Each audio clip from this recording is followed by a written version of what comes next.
of CMS. I welcome you all for this 6th of the 20 series of lectures, national lectures that we are organizing here in this prestigious auditorium on the eve of 20 years of CMS. When CMS completed 20 years of very active, proactive functioning, taking initiatives in different sectors of development. Democracy was, of course, always remained core of democracy and good governance were the two key themes, and three sections. There are issues which have troubled us.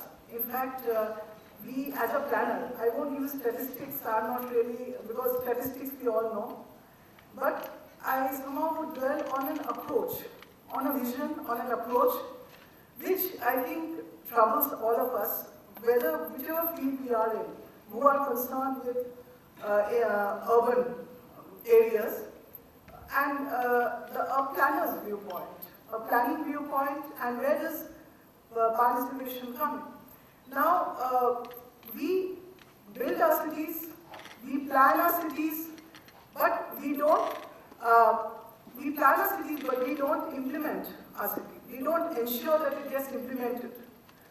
Why?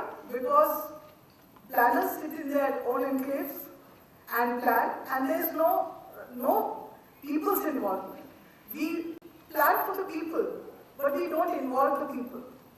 So there are various, you can say, in our whole approach, there's something somewhere wrong in our approach. And when we talk of our various, and the cities today, in fact, the cities today are going to become, the second-run cities are going to be upgraded to first-run cities. Many cities are going to become, emerging metropolitan cities are going to become metropolitan cities. We know the statistics, 30 to 40, and the areas of participation where one can try and look that where people, and there are a lot of umpteen number of possibilities where people can participate. And people's participation is to assess, when we say assessing, and also coming out with a vision. How do we bring it? If we say that in Mumbai's deluge of 2005, there were slum pockets, there were areas which were people were stranded for 3 days without any support from the authorities.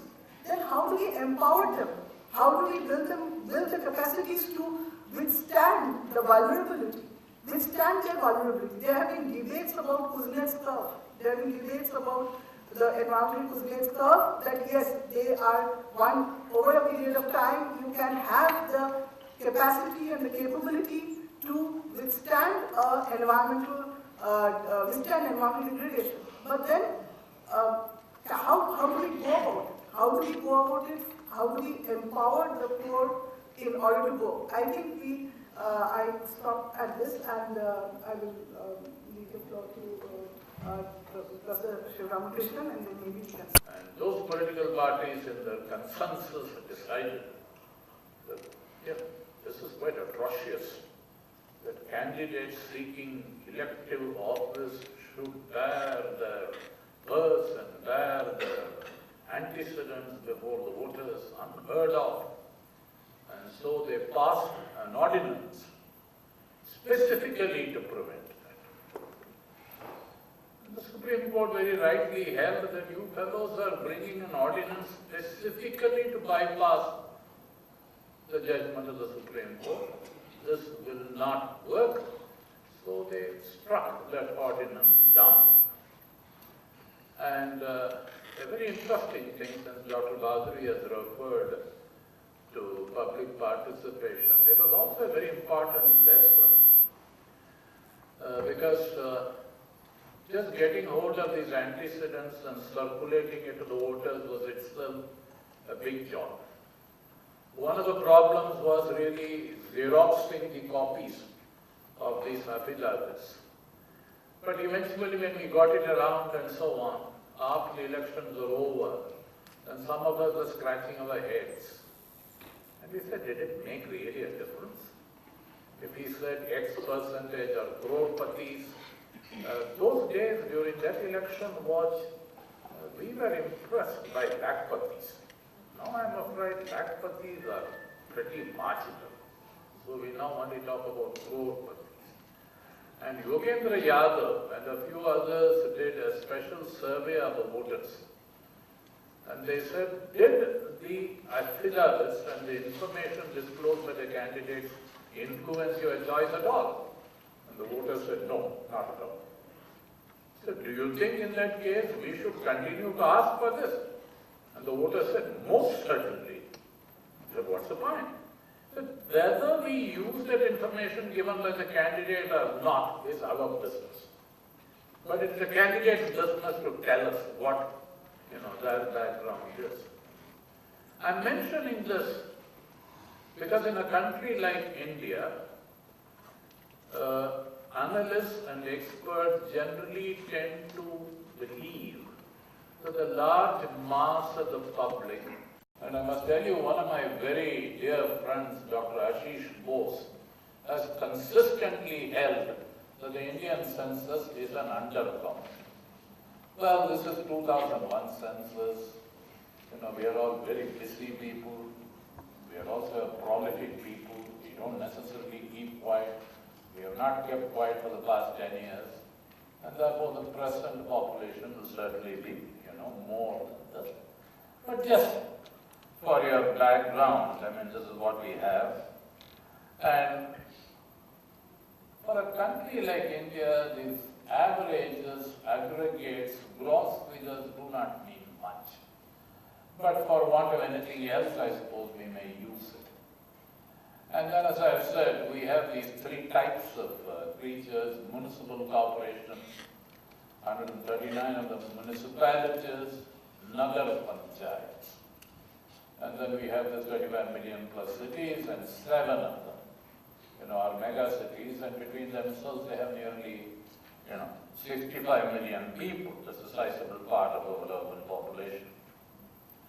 Now, if this is the urban scene, urban representation, this really means, the electoral system. Now, elections and an electoral system are not a surrogate for democracy. It's only a starting point.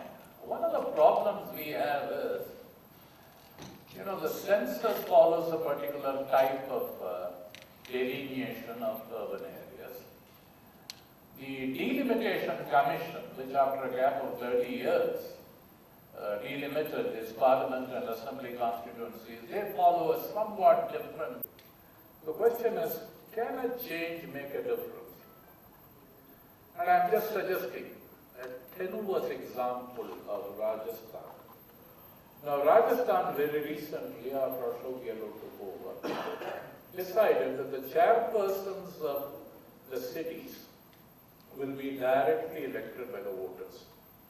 And so as a result, you find that Udaipur, the chairperson is BJP. The wards, the majority is also BJP. But in the case of Jaipur, the chairperson is Congress, the wards are in the hands of BJP. So it is in the case of Ajmer. 3 out of these 5 directly elected mayors, they get a better vote share. The question I would like to pose is, in many cities, no objection being very good. You go to Meerut, same story. You go to Haridwar, you go to same story. Faridabad, on the other hand, says, yes, we pass a building plan, but if it's a large developer, we trust it. You go to Ludhiana, Ludhiana is the richest city, one of the rich cities in this country. No, Ludhiana Corporation has nothing to do with building plan. Ludhiana Development Authority was. Okay? And one of my researchers was very much upset. Hi, my name is Anuja. There are 2 things. One was that when we talk about local governance not being so strong, and we talk about how that contributes to not having a a local sense of administration and governance. It stems from the fact that constitutionally, not by the Constitution of India, but constitutionally, these posts of authority or these local bodies are not as powerful as we would expect them to be. And therefore, we assume that a mayor is only a ceremonial head, unlike, say, a chief minister or a district magistrate. And second, also that, do you think there is some cultural aspect that plays in it? Because we would probably think that urban areas, in terms of cultural bonding, would be a little less than, say, a rural area, where bonding over culture would be more. So is there a cultural angle also to the idea of urban democracy?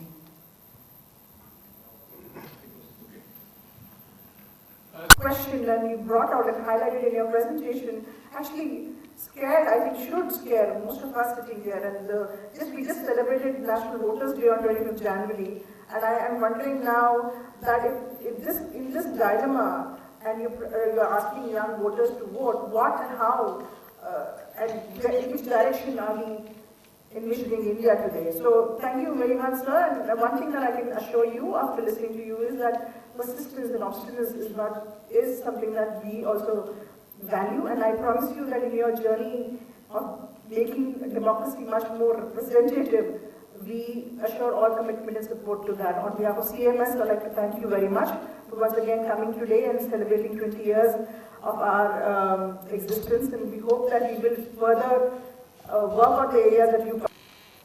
Role model of India, Sri K.C. Sivaramakrishnan, in recognition of his stellar contribution to urban planning in India, Sivaramakrishnan's National Talk at Nehru Memorial Museum and Library, Auditorium, New Delhi, as a part of CMS Analyzing and Envisioning India, is an example of his concern for building a new urban India.